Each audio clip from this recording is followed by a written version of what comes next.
How you doing, Kalani? Willie Ramirez with the Associated Press.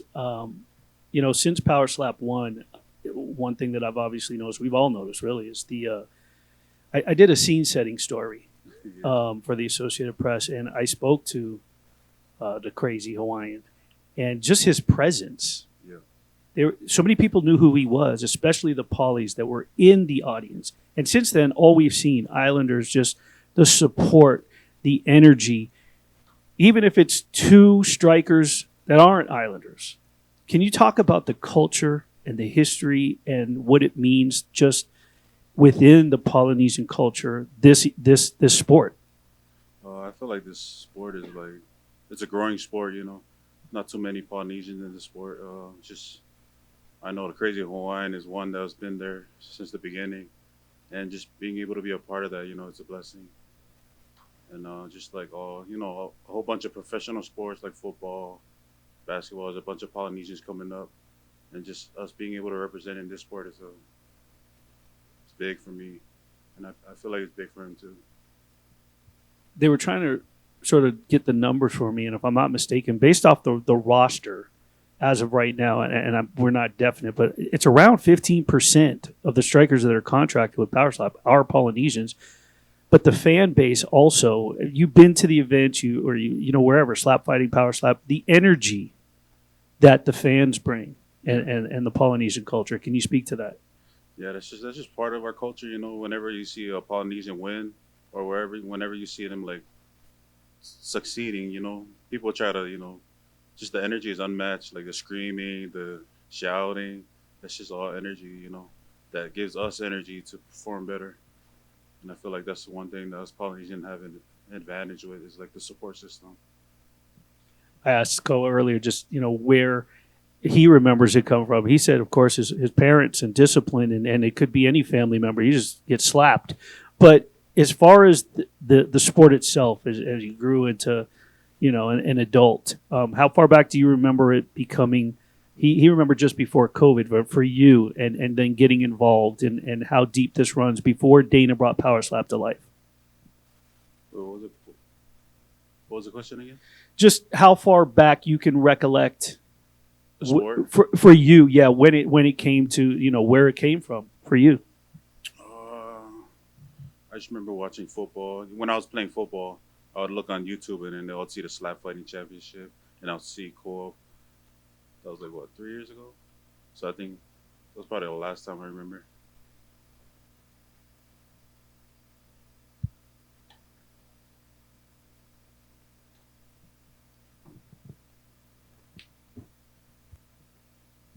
Corey Suarez with Slap News. I'm just going to segue off that last question there. How much was the Crazy Hawaiian an inspiration for you to get into this sport of power slap? He was the first one that hit me up too when I made the decision to join Power Slap. He was the one that opened me with like open arms, like giving me tips and advice. Being able to go against Cody Vallo my first match, and like after that match, now we're going against each other, so it's kind of it's kind of crazy. So I feel like it's cool. Do you think athleticism versus experience? How is that going to play a factor tomorrow night? It just all comes down to who can survive the hit. You know what I mean? Like I feel like I got the power, he got the power. It's all about testing whose chin is stronger. So I feel like us Polynesians, growing up, we got that experience, getting disciplined. So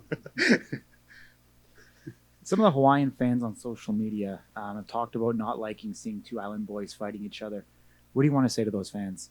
yeah, like that's what I was thinking too. Like none of us want to see us Polynesians go against each other. So you know, me and Cole talked about it. We're going for the belt, so that's the main reason why we're doing it. We get to bring a belt back home to the people, back to the islands. So I feel like it's a win-win situation. DraftKings had you opened up as a 2-1 underdog against the Crazy Hawaiian tomorrow night. Why do you think he's so favored in this matchup? Just because he's a veteran in the sport, just like a bunch of other sports, you're always gonna go with like the more experienced fighter. Whether it's boxing, you'll go for a boxer. And for slap fighting, he's been in the game for a while. So I've only had one match, so this upcoming match will be the one that will test if I'm like if I'm cemented in this sport or not. Let's talk a little bit about your football background. And I know you said that you had an aspiration to continue on with football. Do you plan to be a two-sport athlete? Yes, sir. That's the plan. Try to play for the USFL or XFL and just go from there. What do you think is going to be the difference maker for you tomorrow to become the first super heavyweight champion? For me, it would be to just limit my mistakes, stepping, or whatever fouls. Just try to like not have any controversy calls. You know what I mean? Have people guessing if I stepped or not, or then just like hit right on wherever's legal.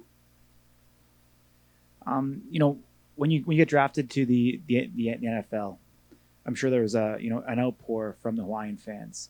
You come into Power Slap once they get an outpour. What was greater? Did you find that people are supporting you more in football or in Power Slap? It was both the same. I wasn't drafted. I was an undrafted free agent. I had to work my way up, made it to the the scout team and everything, and I got released before the regular season. But I feel like I got the same amount of support. But like as of right now, slap fighting is more recognizable when I'm out in person. They'll recognize me as the guy who knocked the guy out. Little kids running around, hey, you're the guy that knocked that guy on Power Slap, and I'll be like, oh, yeah, that's me. So I feel like football is I would say like I got more attention from like Power Slap, but football I was known for playing football. So, Hey, the Crazy Hawaiian was just up here, and traditionally he likes to make a little wager with his opponent in regards to the shoes. With this one, though, he was saying to up it, and he wants your poster. Is that something that you'd entertain? yeah, I can do that. He can take my whatever poster, shoes, whatever he wants. I'm gonna get that from him after the slap match. So we'll see. You're fairly new to the sport. I was just curious. Have you spent any time training with any of the power slap fighters, the veterans? Has any of them reached out to you and speak about technique or tips and tricks, anything like that? Not ever since my first match. That was the Crazy Hawaiian who was giving me tips and whatnot. But after that, nobody. So you're just kind of training on yourself? Do you currently have a gym that you go to? Yeah, my house. I'll be training in my house. I'll be running in the morning every day. Going construction. I'll be building rock walls and paving sidewalks and driveways and just building house foundations. So I feel like that's my workout right there. This is gonna be the first super heavyweight belt on the line. Do you feel getting this is like an instant into the future Power Slap Hall of Fame? I feel like it is. Being the first ever super heavyweight. I feel like my name's gonna be cemented in this sport for a long time when I get this belt. A lot of people keep saying it's going to be difficult to find opponents in the super heavyweight division. Do you think we're going to see more NFL football people kind of make the transition into Power Slap? I say it depends on the money. If the money gets up there, then I feel like a lot of people will join. Thank you so much. Good luck tomorrow. Sir, thank you. Your opponent was back here and he said that he feels like he's the uncrowned champion. He's sitting on the throne. What do you have to say about that? I'm just glad he's feeling that way. I feel the same way too. That's how anybody's gonna feel. But we'll see tomorrow what we bring to the table. Thank you. Mm-hmm.